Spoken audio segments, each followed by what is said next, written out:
तो हम लोग इस वीडियो में बात करने वाले हैं सी प्रोग्रामिंग लैंग्वेज के बारे में। ठीक है, तो सी प्रोग्रामिंग लैंग्वेज एक्चुअली में है क्या? ठीक है, तो मैं एक बार पहले अपना विजुअल स्टूडियो खोल लेता हूँ और आपको मैं बता दूं कि विजुअल स्टूडियो में कैसे क्या करना है, नहीं करना है, वो क्या क्या चीज़ इंस्टॉल करना है, MinGW को कैसे इंस्टॉल करना है, विजुअल स्टूडियो कोड को कैसे इंस्टॉल करना है, वो सब मैंने अपने प्रीवियस वीडियो में पहले बता रखा है। तो आप उसे वहाँ पे जाके चेकआउट कर सकते हैं, या फिर आप कोई भी और यूट्यूब चैनल से जाके देख सकते हैं जिन्होंने बेटर बताया हो। ठीक है, जहाँ से आपको बेटर अंडरस्टैंडिंग मिले। तो हम लोग इस वीडियो में बात करने वाले हैं जनरली सी प्रोग्रामिंग लैंग्वेज के बारे में। मैं एक बार पहले पहले से हटा देता हूँ। तो सी प्रोग्रामिंग लैंग्वेज किन किन लोगों को पढ़नी है और किन किन लोगों को सीखनी चाहिए? तो सी प्रोग्रामिंग लैंग्वेज जनरली जो फर्स्ट ईयर में जो स्टूडेंट है BCA या बीटेक CSC में, तो उन्हें फर्स्ट फर्स्ट सेमेस्टर में सी प्रोग्रामिंग लैंग्वेज पढ़नी रहती है। ठीक है, तो सबसे पहले हम लोग स्टार्ट करते हैं कि सी प्रोग्रामिंग लैंग्वेज एक्चुअली है क्या। तो सी प्रोग्रामिंग लैंग्वेज एक पॉपुलर प्रोग्रामिंग लैंग्वेज है जिसे डेवलप किया था डेनिस रिचेंट ने इन 1972 एट बेल लेबोरेटरी। ठीक है, ऑफ AT&T लैब। ठीक है, और उसका मेन मोटिव ये था कि उस समय यूनिक्स ऑपरेटिंग सिस्टम काफ़ी चलता था। ठीक है, तो यूनिक्स ऑपरेटिंग सिस्टम के डेवलपमेंट के लिए सी प्रोग्रामिंग लैंग्वेज को डेवलप किया गया था। ठीक है, आज भी जितने भी ऑपरेटिंग सिस्टम बनते हैं वो सी प्रोग्रामिंग लैंग्वेज पर ही बेस्ड होते हैं मेनली। उसके कुछ जो जो कोर पार्ट्स होते हैं वो सी प्रोग्रामिंग लैंग्वेज पे पर बेस्ड होते हैं। यहाँ तक कि जो गेम्स के ड्राइवर्स भी होते हैं वो सी प्रोग्रामिंग लैंग्वेज पर ही बेस्ड होते हैं। वो अदर प्रोग्रामिंग लैंग्वेज पर भी बेस्ड होते हो सकते हैं अकॉर्डिंग टू देयर नीड्स, क्योंकि आज मॉडर्न एरा में काफ़ी सारे प्रोग्रामिंग लैंग्वेज आ गए हैं, तो वो उसके अकॉर्डिंग होता है। ठीक है, लेकिन मैं आपको ये बताना चाहूँगा कि जो पाइथन है, जावा है, या फिर C++ है, वो सी से ही ड्राइव्ड किया गया है। उनकी सारी चीज़ें कहीं ना कहीं सी लैंग्वेज से ही मिलती जुलती हैं, लेकिन उसे एक टाइम के साथ साथ इवॉल्व किया गया है, उसमें अपडेट किए गए हैं। ठीक है, जैसे कुछ पैकेजेस जो होते हैं, जैसे पाइथन में काफ़ी सारे लाइब्रेरीज एंड पैकेजेस जैसे एनाकोंडा, नमपाई, या फिर उसमें और भी कई पैकेजेस होते हैं। जैसे मैं आपको बताना चाहूँगा, नमपाई हो गया, एनाकोंडा हो गया, पांडा पाई हो गया, एंड और भी होते हैं, मुझे नाम नहीं याद आ रहा है अभी। तो उसका यूज करते हैं। ठीक है, तो सी लैंग्वेज इनिशियली जब 1972 में जब डेवलप हुआ था तो उतने रिसोर्सेस नहीं थे एंड उतने डेवलपर्स नहीं थे, उतने लोगों को प्रोग्रामिंग लैंग्वेज करनी आती भी नहीं थी। तो उस समय इसके लाइब्रेरीज काफ़ी कम है, लेकिन ये काफ़ी इफिशिएंटली वर्क करता है। ये आज भी टॉप 3 प्रोग्रामिंग लैंग जो रैंकिंग होती है प्रोग्रामिंग लैंग्वेज की, उसमें ये टॉप 3 में होता ही होता है, और आज भी इसका यूज काफ़ी ज़्यादा है। वो आप किसी सी लैंग्वेज के बिना किसी भी चीज़ का ड्राइवर आप नहीं बना सकते हो। सी लैंग्वेज आपका बेस है। जैसे हम बोलते हैं कि जैसे मतलब सी लैंग्वेज एक तरह से आपका ABCD हो गया, जैसे प्रोग्रामिंग लैंग्वेज का। ठीक है, तो अब हम आते हैं कि हम लोग को लर्न क्यों करना चाहिए। तो सी सी को ऐसा कहा जाता है कि C is the mother of all programming language. आज में their later programming language like, जैसे इसमें जो भी सी को mother of all programming language कहा जाता है क्योंकि इससे काफ़ी लैंग्वेज ड्राइव्ड किए गए हैं, like Java, PHP and JavaScript have borrowed. मतलब सी लैंग्वेज पर ही जावास्क्रिप्ट और पीएचपी को बनाया गया है। इससे काफ़ी सिंटैक्सेस फीचर्स डायरेक्टली मिलते जुलते हैं और ये इनडायरेक्टली सी के ही फॉर्म है। ठीक है, जैसे कोई भी व्यक्ति अगर C programming language first time सीख मतलब कोई भी पर्सन एक प्रोग्रामिंग लैंग्वेज सीखता है तो उससे पहले सी प्रोग्रामिंग लैंग्वेज सीखनी चाहिए, ताकि वो जो भी मॉडर्न प्रोग्रामिंग लैंग्वेज है उसे सीखने में काफ़ी हेल्प करता है, उसको समझने में, उसके फंडामेंटल्स ऑफ प्रोग्रामिंग जो होते हैं उसे मतलब सीखने में काफ़ी ज़्यादा हेल्प करता है, उसके आर्किटेक्चर को और भी operating operating system, pointers, working with memory allocation and other things. C is widely used in operating system. C programming language का जनरली यूज ऑपरेटिंग सिस्टम्स को बनाने में किया जाता है। इसे और compiler, database, networking, game engineering, जैसे कि मैंने आपको बताया कि होता है, गेम का जो ड्राइवर होता है वो सी लैंग्वेज पर ही बेस्ड होता है।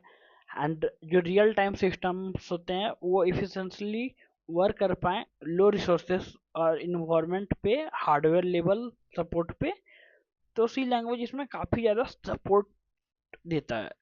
तो इस वजह से भी सी लैंग्वेज को सीखा जाता है। तो हम लोग अपना पहला सिंपल प्रोग्राम लिखते हैं हेलो वर्ल्ड का, ठीक है, सी लैंग्वेज में। तो हम लोग स्टार्ट करते हैं।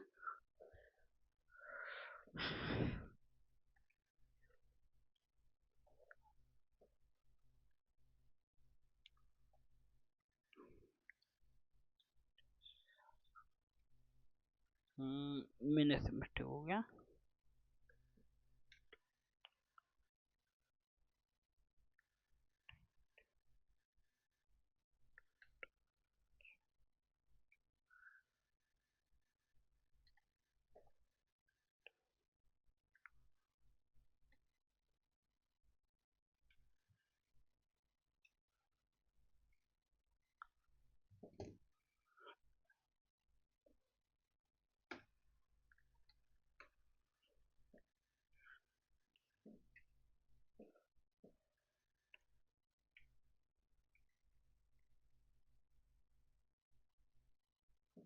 1 मिनट, मेरे से मिस्टेक हो गई।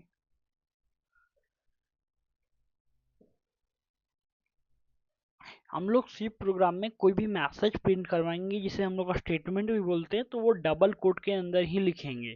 ठीक है, डबल कोट के बाहर लिखेंगे तो वो इनवैलिड हो जाती है। जैसा कि आप यहाँ पे देख सकते हैं कि जो 1 मिनट, शायद मेरा पेन,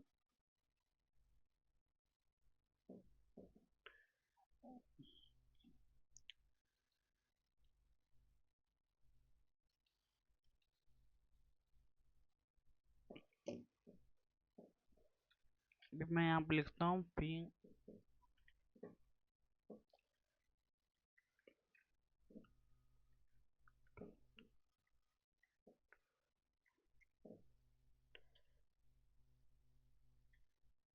मैं बार बार प्रिंट क्यों लिख रहा हूँ।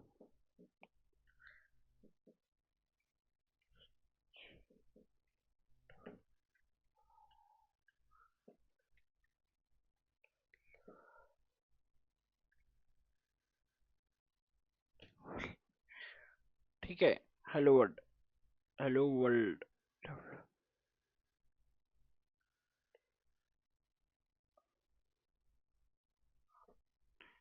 हेलो वर्ल्ड हो गया। यहाँ पे मैं फुल, जैसे हम लोग इंग्लिश में लिखते हैं या हिंदी में लिखते हैं तो उसमें पुण्य विराम का यूज करते हैं या फुल स्टॉप का यूज करते हैं। तो सिंपली हम लोग प्रोग्राम में अपने स्टेटमेंट या लाइन को रोकने के लिए सेमीकोलन का यूज करते हैं। ठीक है, एंड यहाँ पे मैं आपको एक चीज़ बताना चाहूँगा कि मैं प्रोग्राम को ऐसे भी रन कराऊंगा तो भी हमारा प्रोग्राम रन कर जाएगा। ठीक है, जैसा कि आप यहाँ पे देख सकते हैं। एंड इसमें बहुत लोग नीचे रिटर्न 0 लिखते हैं।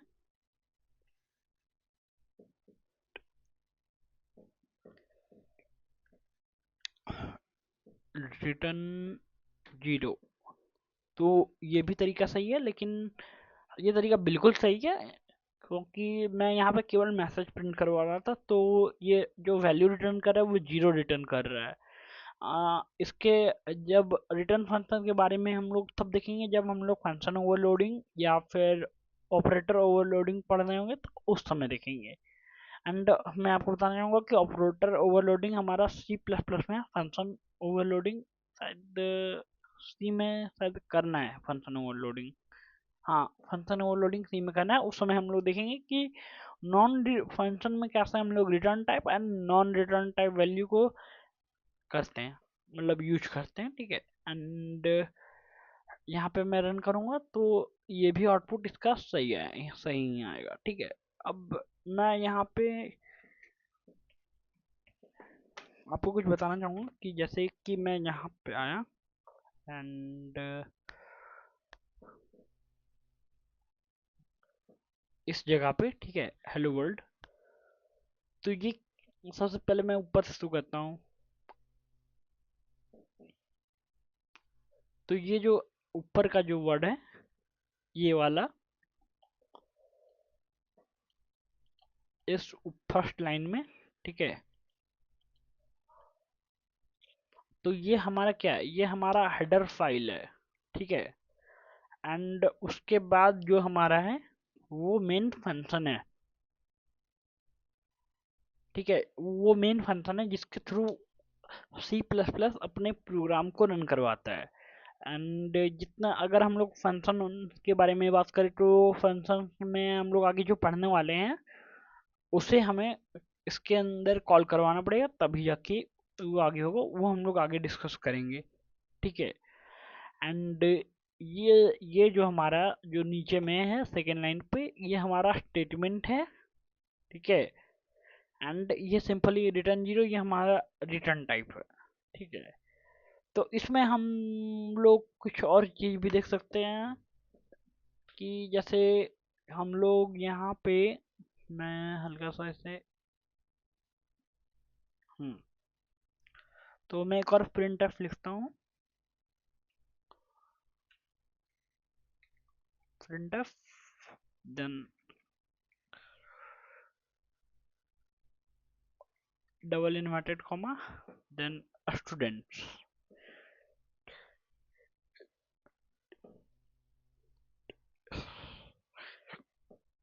स्टूडेंट्स, ठीक है। एंड मैं यहाँ पे सेमीकोलन डाल देता हूँ, ठीक है।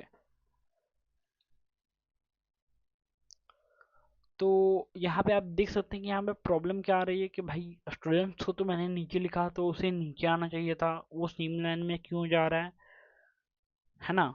अब यहाँ पे तो प्रॉब्लम है कि यहाँ पे वर्ल्ड स्टूडेंट्स लिखा रहा है, तो इस चीज़ को सही कैसे करें। तो इस चीज़ को सही करने के लिए हमारे पास एक ही तरीका है, या तो इसको स्टूडेंट्स को भी सेम लाइन में लिखें, अगर हम लोग दोनों को अलग अलग अलग लाइन में लिखना है, हेलो वर्ल्ड फिर स्टूडेंट्स, ठीक है। तो इसके लिए क्या करते हैं कि मैं यहाँ पे पहले लिखता हूँ सी, हेलो सी, और सिंपल यहाँ पर स्पेस दे दिया। तो यहाँ पे क्या होगा कि ये हेलो सी स्टूडेंट्स हो गया, ठीक है। तो ऐसे एक लाइन में चाहिए, लेकिन मुझे स्टूडेंट्स नीचे चाहिए, तो उसके लिए मैं सिंपली यूज करूँगा बैकस्लैश n का। बैकस्लैश n जनरली यूज होता है नेक्स्ट लाइन में, क्योंकि कि यहाँ के बाद जो भी स्टेटमेंट है वो नेक्स्ट लाइन में प्रिंट हो, उसके लिए बैकस्लैश n का यूज करते हैं। And here you can see the hello C students यहाँ पे आ गया, स्टूडेंट हमारा नेक्स्ट लाइन में।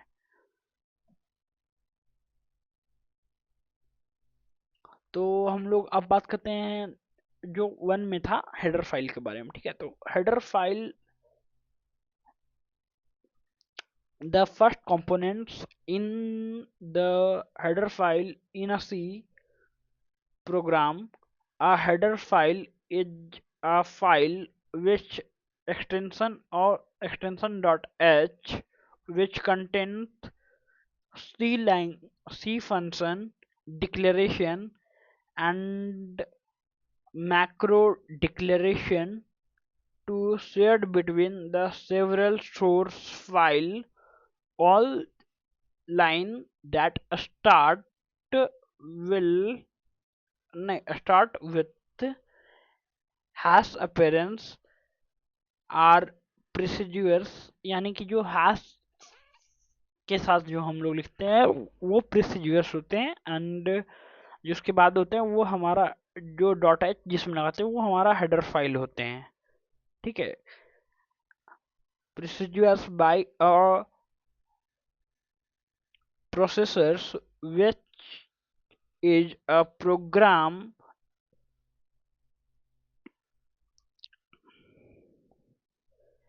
invoked by the compiler.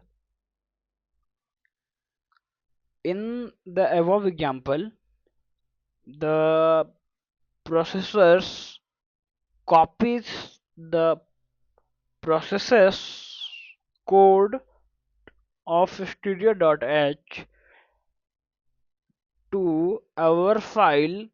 The .h file are called header file in C. Some of the header file, अब जैसे कुछ हेडर फाइल हैं जैसे कि यहाँ पे हम लोग देख सकते हैं, तो मैं आपको यहाँ पे दिखाता हूँ कि हेडर फाइल, कुछ हेडर फाइल को, जैसे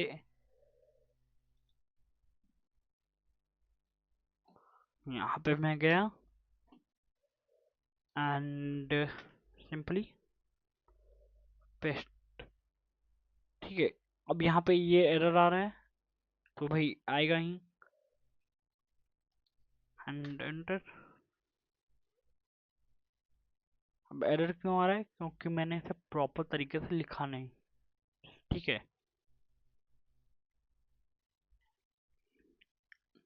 एंड आई एन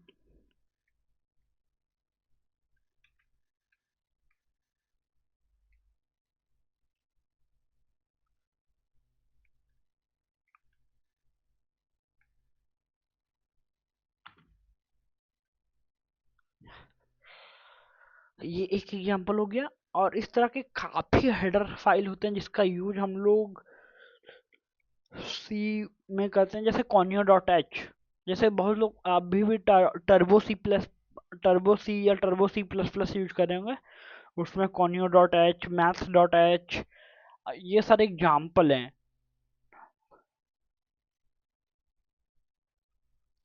तो मैं बेसिकली इस कोर्स में केवल और केवल क्वेश्चंस पे फोकस करूंगा कि जो हमारे सेमेस्टर एग्जाम में इम्पोर्टेंट है। ठीक है, और बेसिकली हम उन क्वेश्चंस को सॉल्व करेंगे जो काफ़ी ज़्यादा इजी होंगे, और मैं उसे सिंपल फॉर्म में बनाने की कोशिश करूंगा। अब जैसे कि मैं एक और यहाँ पर ट्राई करता हूँ कि दो नंबर को कैसे जोड़ते हैं। ठीक है, तो दो नंबर का जोड़ने का प्रोग्राम मैं यहाँ पे स्टार्ट करता हूँ, एंड मैं इसे देता हूँ 2.c। ठीक है, एंड सिंपली वही प्रोसेस। मैंने यहाँ पे शायद एक चीज़ नहीं बताया कि कमेंट। ठीक है, अब कमेंट क्या होता है कि कमेंट हम लोग जनरली यूज करते हैं कि जैसे किसी भी चीज़ को लिखने के लिए कमेंट को, जैसे कुछ प्रोग्राम है तो मैं यहाँ पे लिख रहा हूँ this is header file.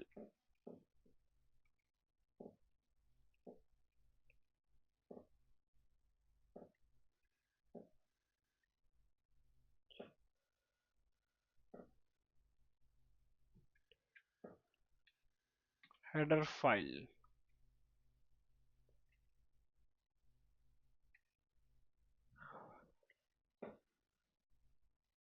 This is header file. तो उसी तरह हम लोग यहाँ पे लिख सकते हैं कि दिस इज स्टेटमेंट, कमेंट डाल के। जैसे कमेंट भी कई तरह के होते हैं, एक मल्टी लाइन कमेंट होता है एंड सिंगल लाइन कमेंट होते हैं। एंड मल्टी लाइन और सिंगल लाइन में डिफरेंस क्या है? जैसे मैं यहाँ पे जाता हूँ और यहाँ पे शो करता हूँ मल्टी लाइन कमेंट्स को, ठीक है। तो फॉरवर्ड स्लैश, देन मैं यहाँ पे सिंपली स्टार लिखूंगा एंड ये हो गया मल्टी लाइन कमेंट्स। यानी कि मैं यहाँ पे अब कुछ भी लिखूं वो कोड में मेरा रन नहीं करेगा, ठीक है।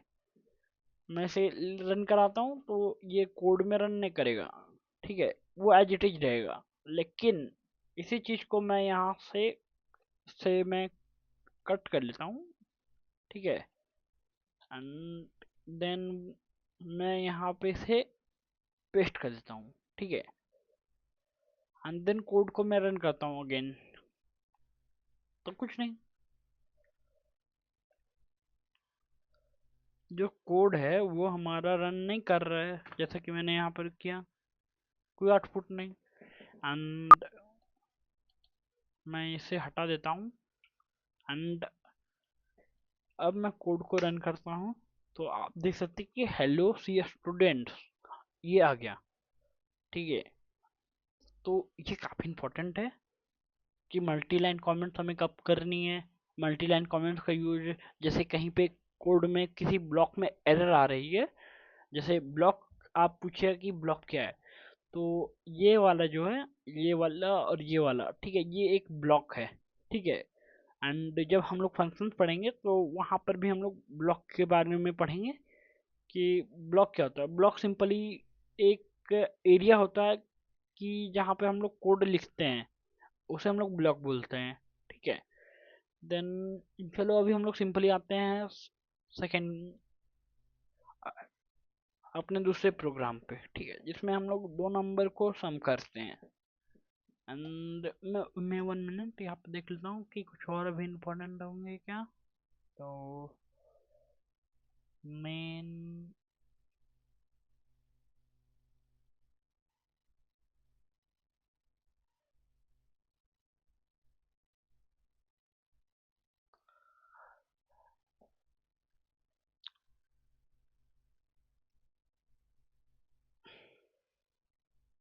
अब जैसे ये सी लैंग्वेज में आपका उफ सपोर्ट नहीं करता है, जो कि सी प्लस प्लस में करता है, क्योंकि ये इसका सी प्लस प्लस, सी का ही एक्सटेंडेड वर्जन है सी प्लस प्लस, ठीक है।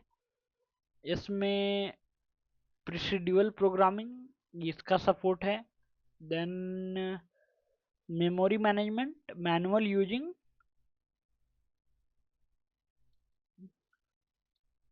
एंड मेमोरी मैनेजमेंट में जिसका हम लोग यूज करते हैं वो वो ये रहे हैं। आपको मैं यहाँ पे दिखा देता हूँ कि मेमोरी मैनेजमेंट में हम लोग किसका यूज करते हैं। देन मैं यहाँ पे जाता हूँ एंड इसे मैं back करके हटाता हूँ, देन कंट्रोल वी, ठीक है। तो मेमोरी मैनेजमेंट में हम लोग मैनुअल यूजिंग करते हैं, जिसमें इन सभी का यूज हम लोग करते हैं फ्री, ये सब का। फंक्शन ओवरलोडिंग जैसा कि मैंने बोला, मुझे लगता था कि इसमें सपोर्ट करता है, लेकिन नहीं। फंक्शन ओवरलोड, तो हम लोग इस कोड में देखने वाले हैं कि सम ऑफ टू नंबर इन सी, ठीक है। तो सम ऑफ टू नंबर मैं पहले सिंपली दिखाता हूँ आप लोगों को, ठीक है। तो यहाँ पे मैं इंट में, अब मैं, मुझे यहाँ पे तीन वेरिएबल चाहिए, एक एक दो वेरिएबल जो जो नंबर नंबर नंबर रहेगा हमारा, ठीक है। एक वेरिएबल जो हमारा सम नाम का होगा, जिसमें हम सम को स्टोर करेंगे, ठीक है। तो मैं सिंपली यहाँ पे int A comma B comma S S U M नाम का सम नाम का एक तीन वेरिएबल बना लिया मैंने, ठीक है। देन फिर मैं यहाँ पे लिखूंगा printf एंड मैं पहले सिंपली वैल्यू डिक्लेयर करके बताना चाहूँगा। सम ऑफ टू नंबर्स मैं पहले यहाँ पर रहने देता हूँ, सम ऑफ टू नंबर्स, ठीक है, सम ऑफ टू। एंड फिर मुझे यहाँ पे क्या करना पड़ेगा, यहाँ पे मैं पहले सेमीकोलन दे देता हूँ कब तक कि यहाँ पर, ठीक है, a equal to 2 and b equal to मैं दे देता हूँ 2, ठीक है, and sum is equal to मैं दे देता हूँ 0, ठीक है। सम का वैल्यू हमेशा हमें 0 रखना होगा, क्योंकि जब भी हम सम करें उसका वैल्यू 0 ही हो। Then sum equal to a plus b, then semicolon printf and simply मैं आपको यहाँ पे बताना चाहूँगा कि अलग अलग कैरेक्टर्स के लिए हम लोग अलग अलग चीज़ों, डी का हम लोग, एक मिनट स्पेस में लेता हूँ, ठीक है। तो सिंपली यहाँ पे हम जो है वो प्रॉपर दिखे, ठीक है, एंड देन सिंपली फिर मैं यहाँ पे लिखूँगा percentage D, so all it is, ठीक है। मैं उनको अब यहाँ पे लिखूँगा परसेंटेज डी के बाद जो वैल्यू को मुझे यहाँ पे कॉल कर, मतलब जो वैल्यू हम यहाँ पे कॉपी करना चाहते हैं, ठीक है। तो सबसे पहले इक्वल टू 4 आना चाहिए, ठीक है। तो 4 का वैल्यू यहाँ पे सेव होगा, ठीक है। तो मुझे उसी अकॉर्डिंग से यहाँ पे वैल्यू को लिखना है, ठीक है। नहीं तो यहाँ पे मैं दिखाऊंगा कि क्या क्या प्रॉब्लम आ सकती है, ठीक है। तो यहाँ पे मैं बी लिखा, ठीक है, फिर कॉमा, फिर सम, ठीक है, आज इट इज सेमीकोलन, देन फिर मैं यहाँ पे मैंने ऐसे क्लोज कर दिया, देन फिर मैं इसे रन कर रहा हूँ। अब मैं किस प्रॉब्लम की बात कर रहा था, ठीक है। अगर मैं यहाँ से इसे हटा दूं, ठीक है, कि हमें एज इट इज वैसे क्यों लिखना चाहिए कि जैसे हमने मतलब यहाँ पे लिखा है, ठीक है, मतलब ए का वैल्यू यहाँ पे कॉपी हो रहा है, ठीक है, एंड बी का वैल्यू यहाँ पे, देन जो सम है उसका वैल्यू यहाँ पे, ठीक है। एंड मैं यहाँ पे सम को यहाँ पे लिखा, फिर देन कॉमा देखिए यहाँ पे बी कर दिया, ठीक है। एंड जब मैं कोड को रन करता हूँ तो देखना क्या होगा, 2 + 4 = 2, ये करेक्ट है? नहीं। तो हमें सही आउटपुट लाने के लिए हमें सही सीक्वेंस में लिखना पड़ता है, ठीक है। तो मैं इसे कंट्रोल जेड करता हूँ, फिर कंट्रोल जेड एंड जेड, ठीक है। अब मैं दोबारा रन करता हूँ, तो ये जो हमारा तीसरा आउटपुट आया, ये वाला, ये हमारा सही है, 2 + 2 = 4, ठीक है। लेकिन अब हमें इसका तो भैया ये 2 नंबर का वैल्यू तो हमने डिक्लेयर कर रखा था, तो ये हमारे लिए इजी था कि 2 नंबर का सम कैसे होता है, ठीक है। लेकिन अब हमारे लिए हार्ड पॉइंट ये आने वाला है कि 2 नंबर का सम तो हमने कर दिया, लेकिन अब हमें बोलेगा कि हम कोई भी 2 नंबर का सम करना चाहते हैं, जैसे 4 + 4, 16 + 16, या फिर 18 + 15, ठीक है। तो उसके लिए हमें क्या करना पड़ेगा, तो उसके लिए हम सिंपली सेम कोड में हल्का चेंज करेंगे, उसे यूजर इनपुट से बनाएंगे, ठीक है, कि यूजर, ये दोनों को हमने हटा दिया, ठीक है। एंड फिर उसके बाद हम क्या करेंगे कि अब हमें यूजर इनपुट लेना है, तो यूजर इनपुट लेने के लिए हमें यहाँ पे स्कैनफ का यूज करते हैं सी में, ठीक है। अगर आप C++ का यूज कर रहे हो तो वहाँ पे सी इन का यूज करते हैं, जावा का यूज कर रहे हैं तो वहाँ पे सबसे पहले आपको पैक, एंड मैं यहाँ पे देता हूँ,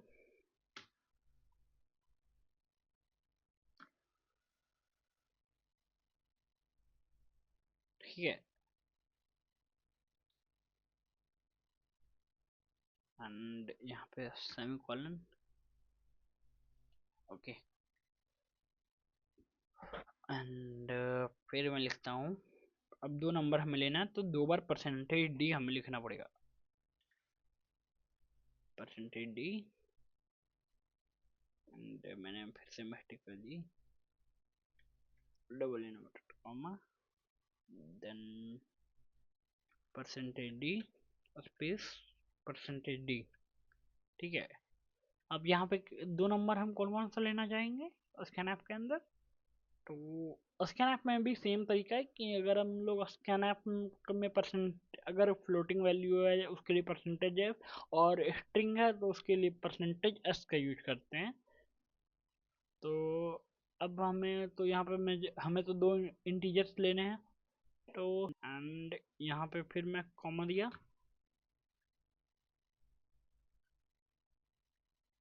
देन यहाँ पे मैं लिखा and B. Okay,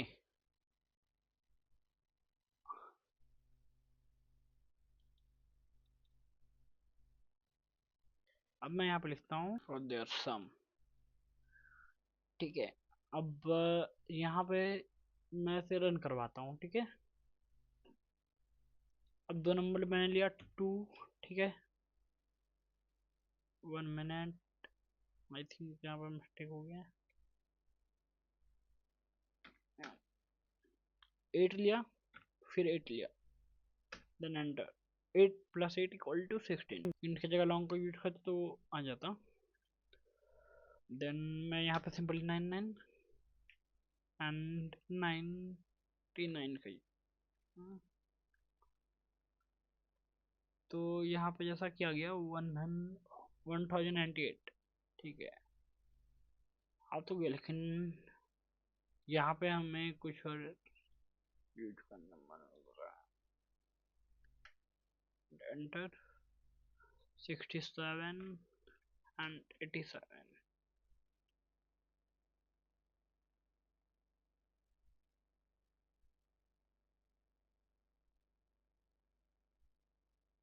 Okay, not recognize that function. तो मैं एक बार इसे डिलीट करके फिर से रन करता हूँ।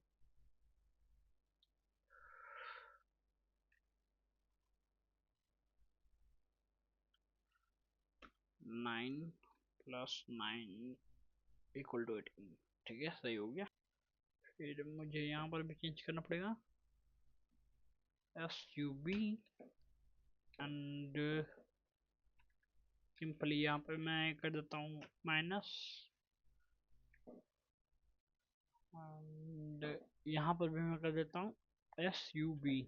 ठीक है, सेम कोड है। अब इसी में हम सब्ट्रैक्शन भी देख लेंगे। ठीक है, फ्रॉम यूजर इनपुट, तो मैं यहाँ पे 59 नहीं, मैं यहाँ पे 5 डाला। ठीक है, एंटर एंड 9। तो यहाँ पे हम देख सकते हैं कि 1 मिनट, यहाँ पे एक जगह और चेंज होगा, यहाँ पे माइनस का साइन देना था बस 9 को। तो अब देखिए प्रॉपर वैल्यू आ रहा है क्योंकि यहाँ पे मैंने प्लस का साइन नहीं हटाया था इस जगह पे। ठीक है, इस जगह पे प्लस का साइन मैंने नहीं हटाया था, इसी के लिए ये आउटपुट आ रहा था। ठीक है, अब मैंने वहाँ पे प्लस का साइन हटा के माइनस का कर दिया, तो अब ये आउटपुट आ रहा है कि 5 - 9 = -4। देन अब हम सेम कोड में हम लोग देखने वाले मल्टीप्लिकेशन को। ठीक है, तो सब्ट्रैक्शन को हटा के मैं लिखता हूँ MUX, enter into number for their multiplication. ठीक है, एंड सेम जहाँ पे SUB है वहाँ पे हमें लिखना पड़ेगा MUX। ठीक है, एंड MUX। ठीक है, एंड देन यहाँ पे हम करते हैं फिर से ये मल्टीप्लिकेशन करना, तो यहाँ पे माइनस हटा के मैंने स्टार कर दिया। ठीक है, एंड सब की जगह फिर मैं यहाँ पे करूँगा सब्ट्रैक्शन की जगह MUX। ठीक है, आज इट इज, और फिर यहाँ पे मैंने हटा के किया स्टार। ठीक है, यानी मल्टीप्लिकेशन, या फिर मैं यहाँ पे एक्स भी लिख सकता हूँ। ठीक है, अब एंटर इनटू नंबर, जैसे 2 फिर 2 equal to 2 into 2 equal to 4। ठीक है, अब मैं इस सेम चीज का यूज करके जब हम लोग लूप पढ़ेंगे, इसी सेम कोड का यूज करके हम लोग टेबल क्रिएट करेंगे। ठीक है, तो वो भी देखना इम्पोर्टेंट रहेगा कि हम लोग कैसे टेबल, किसी भी नंबर का टेबल कैसे क्रिएट करते हैं। ठीक है, तो अभी हम लोग सम कर लिए, सब्ट्रैक्शन कर लिए, अब मल्टीप्लिकेशन कर लिए, और अब डिवीजन को देख लेते हैं लास्ट। ठीक है, तो यहाँ पे मार्क्स डाके हमें डी आई वी करना पड़ेगा, division clear D I V, and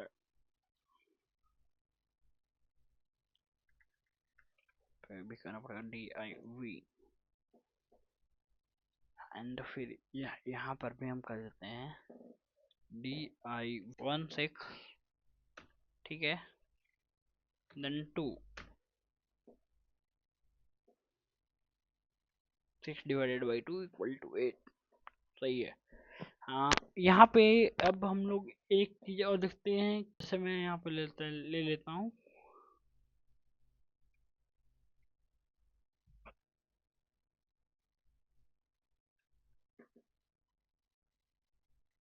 3।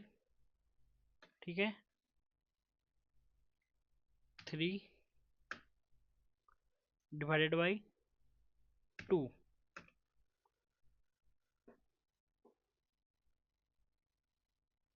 तो 1 पॉइंट समथिंग कुछ आएगा, क्योंकि मैंने यहाँ पे परसेंटेज एफ नहीं लिखा था। ठीक है, तो इस वजह से ये यहाँ पे 1 3 दे रहा है। ठीक है, जैसे कि मैं यहाँ पे अगर कैलकुलेटर को ओपन करूँ, कैलकुलेटर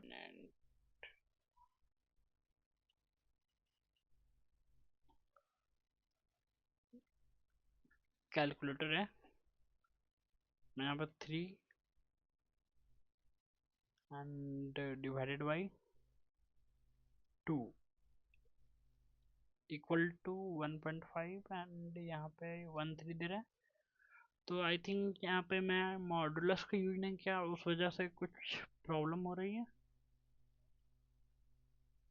इसके बारे में हम आगे डिस्कस करेंगे जब हम सम ऑफ डिजिट कर रहे होंगे उस टाइम। यानी कि जैसे दो नंबर है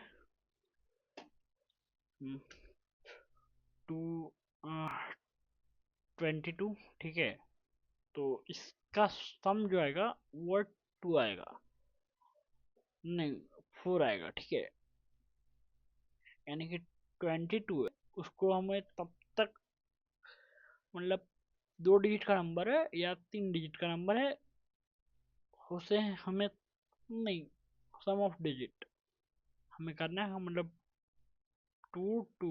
ठीक है, तो 2 2 को जोड़ेंगे तो कितना आएगा, 4 आएगा। ठीक है, वहीं पे अगर हम